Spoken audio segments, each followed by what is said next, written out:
하나님이 함께 하시는 은혜와 평강이 오늘도 주 앞에 나와 예배드리시는 여러분 모두에게 충만하기를 기원합니다. 우리 시온 찬양대가 찬양한 곡이 충만이라는 찬양입니다. 여러분 안에는 무엇이 충만합니까? 욕심과 욕망이 충만한 것이 아니라 예수 그리스도가 충만하기를 소망합니다. 예수로 충만한 삶을 살 때, 그분이 내 삶을 이끌어 가시고 그분이 내 삶의 주인 되실 때 우리는 죄악된 세상에서도 당당한 하나님의 자녀로 승리의 기쁨을 누리게 될 거라고 믿습니다. 지난주에 입추와 또 말복이 지나가면서 또 6호 태풍 카눈도 지나갔지요. 아마 이번 태풍은 우리가 경험해보지 못했던 그러한 태풍으로 아마 기록될 겁니다. 한반도를 밑에서부터 위에까지 관통한 그러한 태풍은 지금까지 없었다는 것 같아요. 상당히 많이 걱정했지만은 그렇게 큰 피해 없이 지나간 것 감사하고요. 또 어려움 가운데 있는 그러한 분들도 없지 않아 있는 줄 압니다. 태풍으로 인하여 피해를 입으신 분들이 빨리 회복되고 또 복구되기를 간구합니다. 오늘 역대상 10장 13절과 14절의 말씀을 중심으로 사울에서 다윗으로라고 하는 주제로 함께 은혜를 나누고자 합니다. 세상 우주 만물을 창조하시고 또한 인류의 역사를 주관하시는 분, 구원의 역사를 이루시는 하나님은 지금도 살아계신 전능자이십니다. 하나님께서는 우리 민족을 사랑하셔서 130여 년 전에 선교사들을 통해 예수 그리스도의 복음을 듣게 하셨고 또한 영접하게 하셔서 우리에게 큰 은혜를 보게 하셨습니다. 일제의 고난과 압박 가운데서도 우리를 건져주신 것 하나님의 놀라운 은혜인 줄 믿습니다. 하나님은 430년 동안 고통받던 이스라엘을 애굽에서 구원하셨던 것처럼 78년 전 일본의 식민지에서 고통 가운데 있던 우리 민족에게 해방의 기쁨을 안겨주었습니다. 그 후에 동족 상잔의 비극인 6.25 전쟁을 겪기도 했지만 놀라운 변화와 발전을 이루며 세계의 주목을 받는 나라가 되었습니다. 자동차 산업을 비롯해서 휴대폰, 통신 분야, K반도체, K조선업, K방산, K팝, K드라마, K문화 콘텐츠가 각광을 받고 있습니다. 이것은 결코 우연한 일이 아닙니다.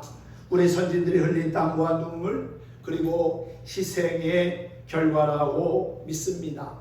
내일 모레가 광복 78주년을 맞는 날입니다. 그래서 오늘 우리는 광복 기념주일로 예배를 드리고 있는 겁니다. 재산과 언어, 문화를 빼앗기고 이름까지 창식에 명하며 우리 선진들이 당한 고난은 이루 말할 수 없는 쓰라린 아픔과 고통 그 자체였습니다. 하나님은 그런 우리 민족을 긍휼히 여기셔서 일제 36년의 식민 지배에서 해방되게 하시고 독립과 함께 자유를 주셨는데 그날이 바로 광복절이지요. 일본으로부터 해방된 지 78년이라고 하는 세월이 흘렀습니다. 꿈속에서조차 자유를 열망하던 우리 선조들의 땀과 눈물 그리고 그분들이 흘린 뜨거운 피로 이 나라는 자유를 찾았고 해방이라는 기쁨을 얻게 된 것이지요. 또 보이지 않는 곳에서 그저 묵묵히 헌신하며 희생한 수많은 애국자들로 인하여 이 나라가 오늘날 살기 좋은 나라로 발전하게 되었습니다. 뿐만 아니라 성도들의 기도와 눈물이 이 나라를 자유 대한민국이 되게 한 것입니다. 그러나 그 무엇보다도 역사의 배후에서 선한 역사를 이루신 우리 하나님께서 이 민족을 사랑하셨기 때문에 오늘의 우리가 있게 된 줄로 믿습니다. 지금은 여전히 분단의 아픈 현실 가운데 있지만 그래서 때로는 답답하고 북한의 핵 위협을 받고 있지만 하나님께서 우리 민족을 지키시고 앞으로도 인도해 주실 줄 믿습니다. 기도하는 성도 망하지 않습니다. 기도하는 가정 무너지지 않습니다. 기도하는 백성들 있는 나라 절대 망하지 않을 것입니다. 기도는요, 하나님께서 함께 하시고 또한 응답하시고 역사하시는 힘이 있습니다. 나라의 발전과 번영과 또 민족의 화합과 통일을 위해서 늘 깨어서 끊임없이 기도하는 저와 여러분이 되었으면 합니다. 아담의 불순종은 온 인류로 하여금 죄와 사망이 지배하고 지옥의 형벌을 피할 수 없게 만들었습니다. 그러나 하나님께서는 우리를 포기하지 아니하시고 이 땅의 독생자이신 예수 그리스도를 보내주시고 그분이 우리를 위하여 십자가에 피 흘려 죽으심으로 말미암아 죄사함과 구원, 영원한 생명을 얻게 된 것이지요. 죄와 사망의 법 아래 살 수밖에 없는 우리에게 하나님은 놀라운 구원의 은총을 베풀어 주신 겁니다. 하나님이 주신 은혜를 소중히 여기고 늘 감사하며 살아가야 될 줄로 믿습니다. 여러분, 아무나 구원받고 천국 가는 것 아닙니다. 만약 하나님의 은총을 거부한다면 하나님의 심판과 형벌을 피할 수 없습니다.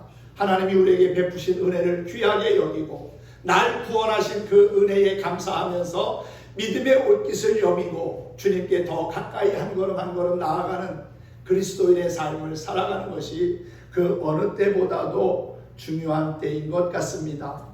누구든지 마음의 문을 열고 예수 그리스도를 영접하면 그는 하나님이 베푸신 구원의 은총을 선물로 받아서 영원한 삶을 누리는 주인공이 될 수 있습니다.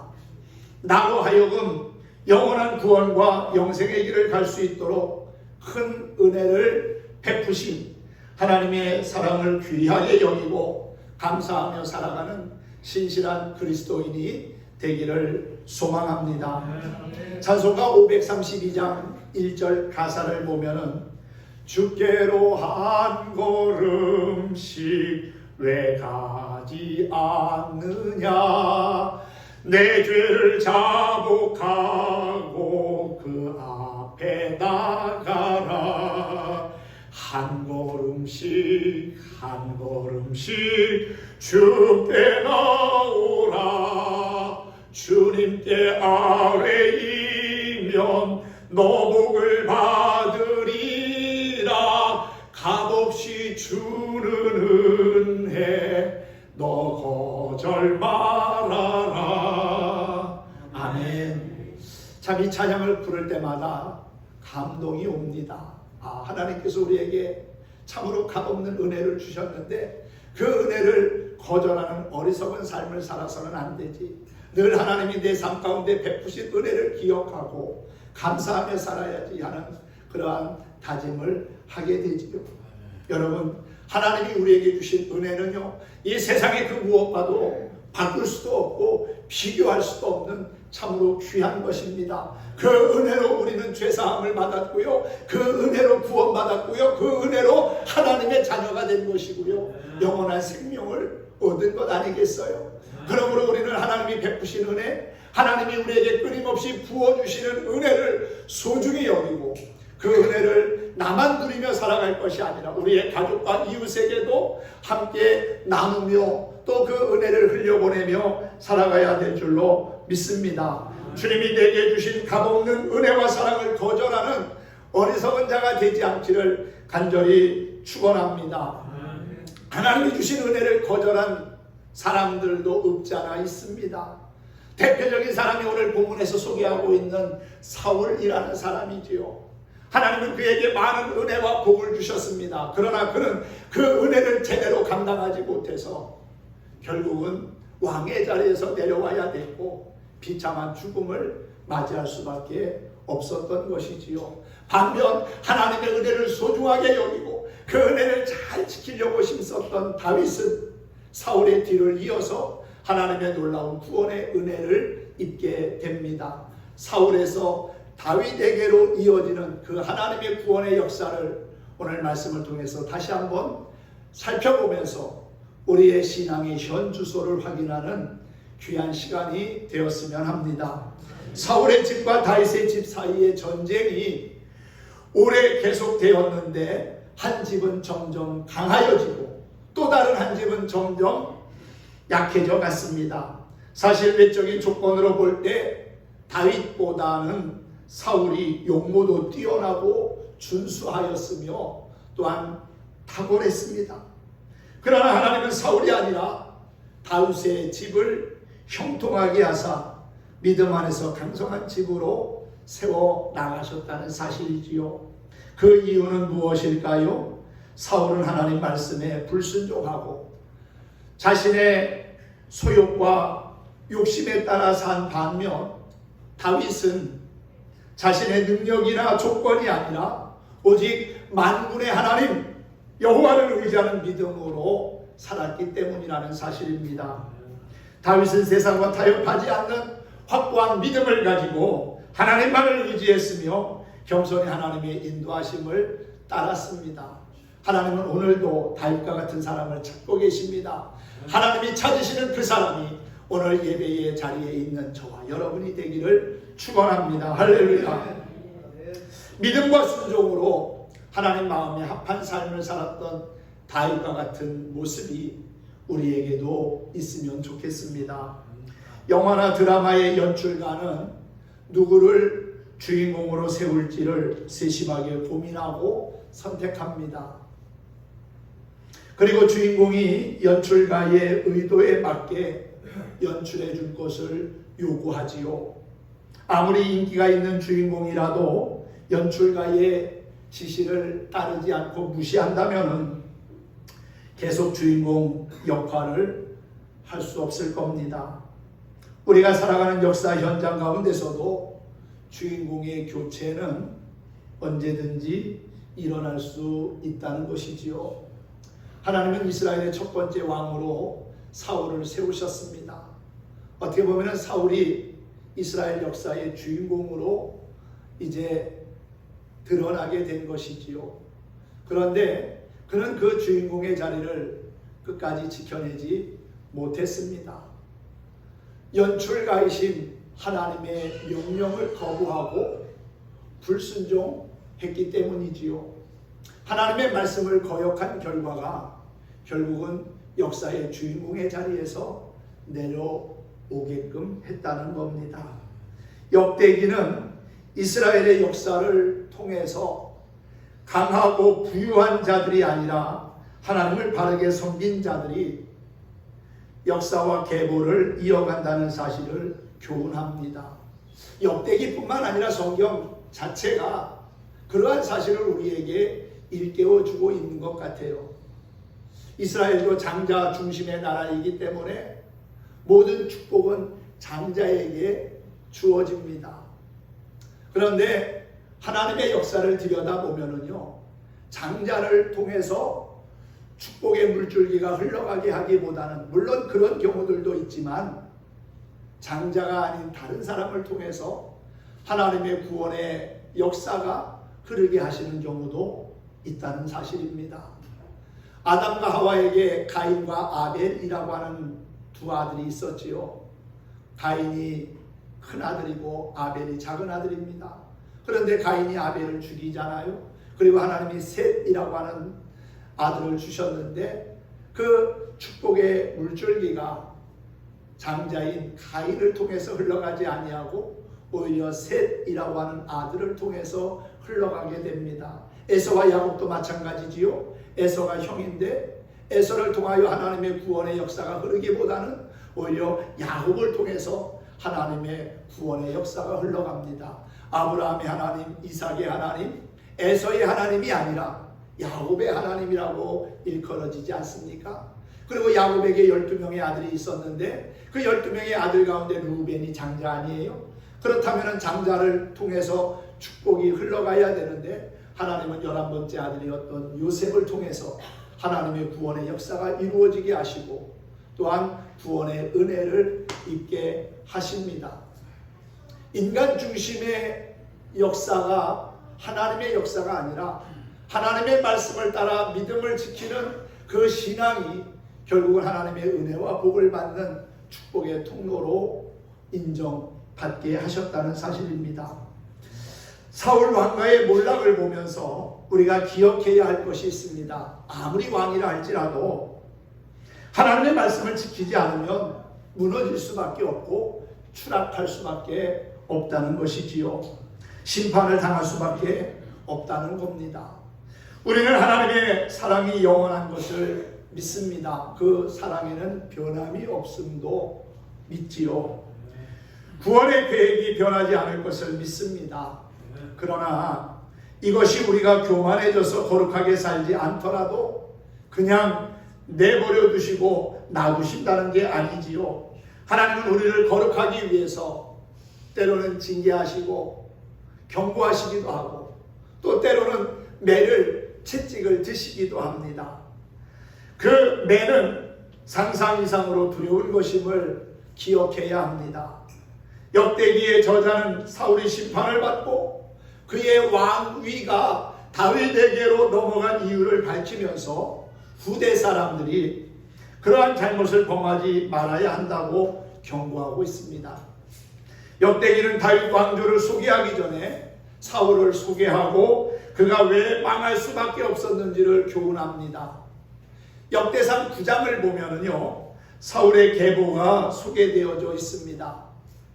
사울의 조상들에 대해서 설명한 후에 사울에게 많은 자손이 있었다는 사실을 9장 39절에서부터 44절까지 소개하고 있어요. 그 당시에는 자손이 많은 것이 곧 하나님이 주신 복으로 여겨졌습니다. 따라서 사울은 하나님께 상당히 큰 복을 받은 사람이라는 거지요. 이스라엘이 하나님의 택하심을 입고 복을 받았던 것처럼 사울도 큰 복을 받았습니다. 그러나 아무리 하나님의 복을 많이 받은 사람이라 하더라도 성실하게 하나님을 섬기지 않는다면 그 복은 영원할 수 없다는 사실이에요. 하나님의 말씀에서 벗어나면 결국 그 복은 그에게 유익함이 아닌 오히려 독이 될 수도 있다는 것입니다. 역대기는 사울의 업적에 대해서는 관심이 없고 그가 얼마나 큰 역사를 이루고 얼마나 많은 업적을 남겼느냐에 대해서는 별로 그렇게 이야기하지 않습니다. 오히려 그가 어떻게 죽었는지에 대하여 다루고 있지요. 특히 사무엘서에 기록된 사울의 죽음 이야기와 미묘한 표현 차이를 두어서 사울의 죽음을 더욱 비참한 것으로 묘사하고 있습니다. 사무엘상 31장에도 사울의 죽음에 대한 이야기가 나오는데 사무엘상과 이 역대상의 사울의 죽은 이야기에는 조금의 변화가 있어요. 사무엘서에 의하면 사울이 화살에 맞아 중상을 입었기 때문에 자살을 선택했다고 하고 있지만 역대기에서는 10장 3절에 보면 심히 다립했기 때문에 그가 스스로 목숨을 끊었다고 말씀하고 있습니다. 또 사무엘서에서는 그의 모든 사람이 함께 죽었다라고 소개하고 있는 반면 역대기 오늘 본문 말씀 앞에 있는 6절에 보면은 그 온 집안이 함께 죽었다라고 그렇게 말함으로써 하나님이 사울의 집안을 심판하셨다는 메시지를 던집니다. 사무엘서에서는 그의 시체가 벳산 성벽에 못 박혔다고 했는데 역대기에서는 그의 머리를 블레셋 사람들이 섬기는 다곤 신전에 매달았다고 소개하고 있지요. 역대기가 사울에 대하여 이렇게 기록한 이유는 왕으로 세움을 받았다 하더라도 하나님의 말씀을 지키지 않으면, 즉 순종하지 않으면 심판을 당할 수 있다는 교훈을 강조하기 위한 겁니다. 우리가 하나님의 백성이라고 자만해서는 안 된다. 말씀에서 벗어나면 이런 비참한 운명이 우리의 것이 될지도 모른다라고 경고하고 있는 것이지요. 역대기 10장은 이스라엘 초대왕 사울의 몰락을 아주 생생하게 기록하고 있습니다. 장장 40년 동안 이스라엘을 다스린 사울의 시대가 너무도 허무하게 막을 내립니다. 사울의 생애는 해피엔딩이 아니라 오히려 비극으로 끝을 맺고 있지요. 그것도 아주 처절한 비극으로 말입니다. 블레셋 사람들과의 전쟁에서 사울과 그의 아들들 모두가 죽임을 당합니다. 사울 가문 전체가 몰락을 한 것이지요. 맹렬한 전쟁터에서 먼저 사울의 아들들 요나단과 아비나답과 말기수아라고 하는 세 아들이 죽임을 당합니다. 블레셋 군대에게 죽임을 당한 거지요. 그리고 홀로 남은 사울은 적군의 손에 죽는 치욕보다는 스스로 자살하는 것을 선택을 합니다. 전쟁에 나왔던 이스라엘 백성들은 지도자가 죽고 나니까 다 뿔뿔이 흩어져 버리고 맙니다. 하나님의 백성이 이렇게 무기력하게 전쟁에서 패배한 것은 너무나도 안타까운 일이지요. 사울은 죽음을 당한 뒤에도 치욕을 당합니다. 블레셋 사람들이 9절 이하에 보면은 사울의 갑옷을 벗기고 그의 머리를 블레셋 우상 다곤의 신전에 달아 놓았다고 했습니다. 하나님께 기름 부음을 받고 세워진 이스라엘의 첫 번째 왕이었던 사울의 머리가 치욕스럽게도 전리품 취급을 당하며 우상 앞에 놓인 것이지요. 그나마 다행스러운 것은 길르앗 야베스의 용사들이 용기를 내서 사울과 그 아들들의 시체를 탈취해 가지고 일주일간 장례를 치루어 준 겁니다. 한 나라의 왕, 그것도 하나님의 선민 이스라엘의 왕의 최후가 이렇게 너무나 비극적이고 치욕적이었다는 거지요. 사울왕은 역사의 주인공으로 오랫동안 자리매김할 만한 사람임에도 불구하고 그렇지 못했습니다. 사울은 겉으로 볼 때 외모도 출중했고요, 용기와 겸손을 겸비한 사람이었습니다. 그는 하나님의 선택을 받아서 이스라엘의 첫 번째 초대왕의 자리에 오르는 영광을 얻은 사람이었어요. 그런데 이내 주인공의 자리에서 밀려나고 말았던 겁니다. 역사의 주인이시고 역사를 이끌어 가시는 연출가인 하나님을 배반하고 불순종했기 때문입니다. 그리고 귀신을 따랐기 때문입니다. 그는 하나님이 가장 싫어하시는 접신의 죄를 저질렀습니다. 하나님께 묻기보다는 오히려 무당을 찾아가서 무당의 도움을 받았다는 거예요.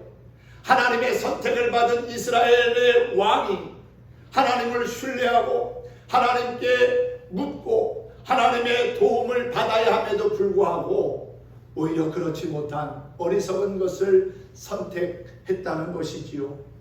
하나님은 자신의 명령을 거부하는 사울을 주인공의 자리에서 쫓아내기로 결정하십니다. 결국 사울은 길보아 산에서 비참한 최후를 맞게 됩니다.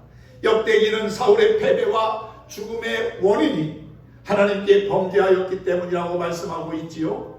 오늘 13절 말씀해 보니까 사울이 죽은 것은 여호와께 범죄하였기 때문이라. 무슨 죄를 범하였다는 겁니까? 그가 여호와의 말씀을 지키지 아니하고 또 신접한 자에게 무당에게 가르치기를 청하고 여호와께 묻지 아니하였으므로 여호와께서 그를 죽이셨다는 거예요.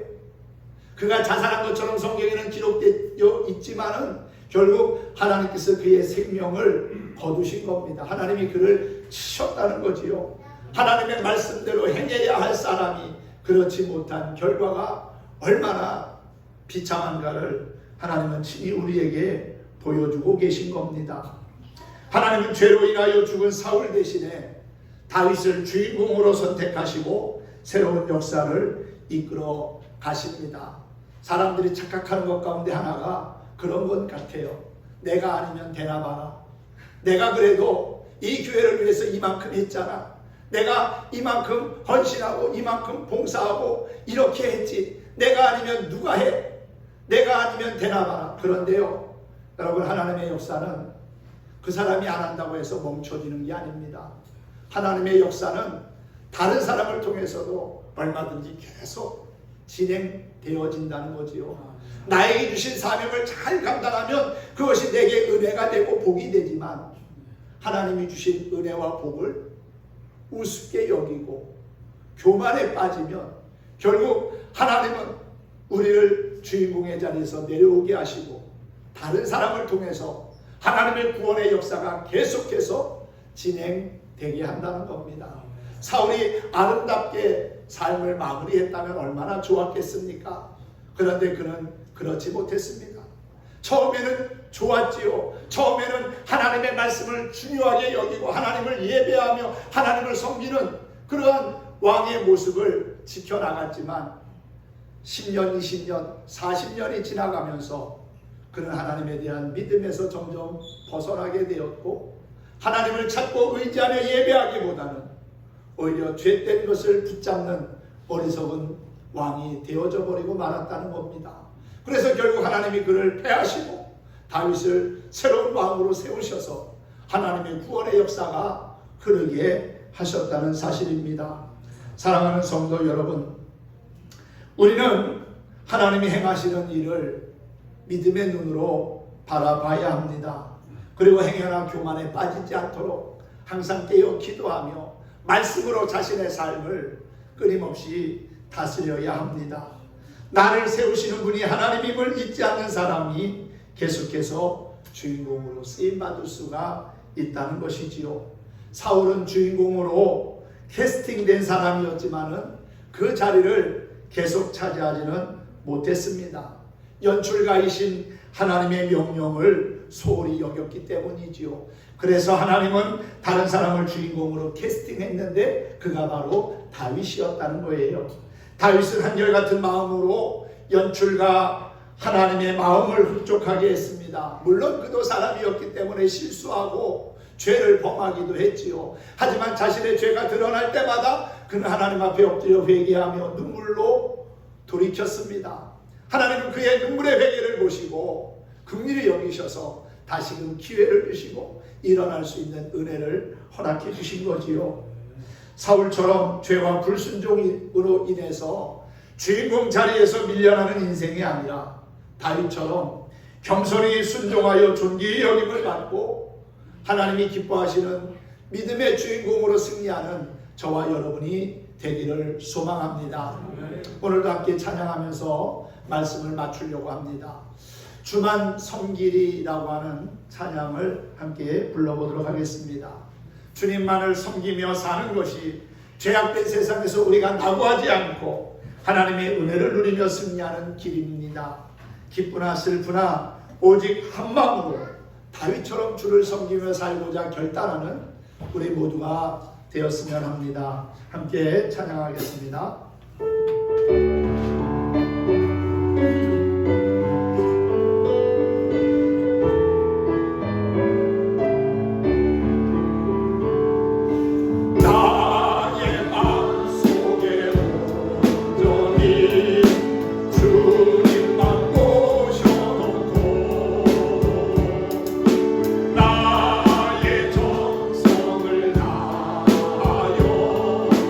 주를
나의 큰 소망이 되시는 참 좋으신 나의 아버지십니다.